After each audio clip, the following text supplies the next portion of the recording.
Berlin, Reuters.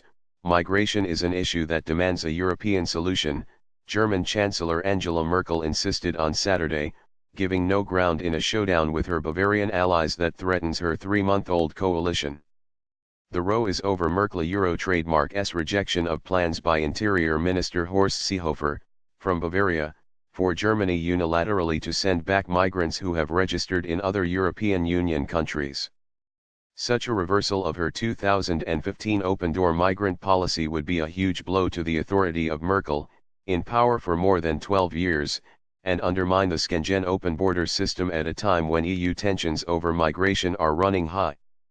In her weekly podcast, 3 days before talks between Merkel and French President Emmanuel Macron outside Berlin, the Chancellor hammered home her stance. A euro or ETHIS is a European challenge that also needs a European solution. And I view this issue as decisive for keeping Europe together, a euro, she said. Merkel wants 2 weeks to try to strike bilateral deals with partners, such as Italy and Greece, on migrants, and to make progress at an EU summit on June 28 to 29 on an EU-wide policy. Seehofer Euro trademark's Christian Social Union, CSU, facing a tough state vote in October, doesn't a Euro trademark want to wait?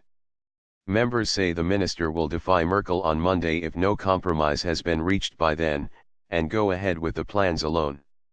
Such an affront to Merkel could force her to fire Seehofer, and there is even talk of the end of the 70-year conservative parliamentary alliance between Bavaria and Merkel Euro trademark's Christian Democrats, CDU. Without the CSU, the CDU, and Social Democrats, SPD, the third party in her a Euro or a Grand Coalition a Euro, would lack a majority. Last week, Merkel confronted the risk of losing the full support of her own CDU, many of whom support the CSU Euro trademark's tougher line. But she won over a majority of her lawmakers on Thursday, and most are now behind her. Merkel Euro trademark's refugee policy, which has led to more than 1.6 million migrants arriving in Germany in the last 3 years, is widely blamed for a surge in support for the far-right Alternative for Germany, AfD, which entered parliament after a September election and is the main opposition party.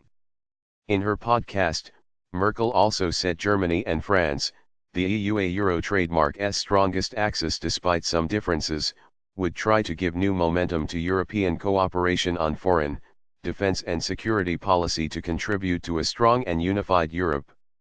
She also said the partners would work on further developing the economic and currency union and innovation.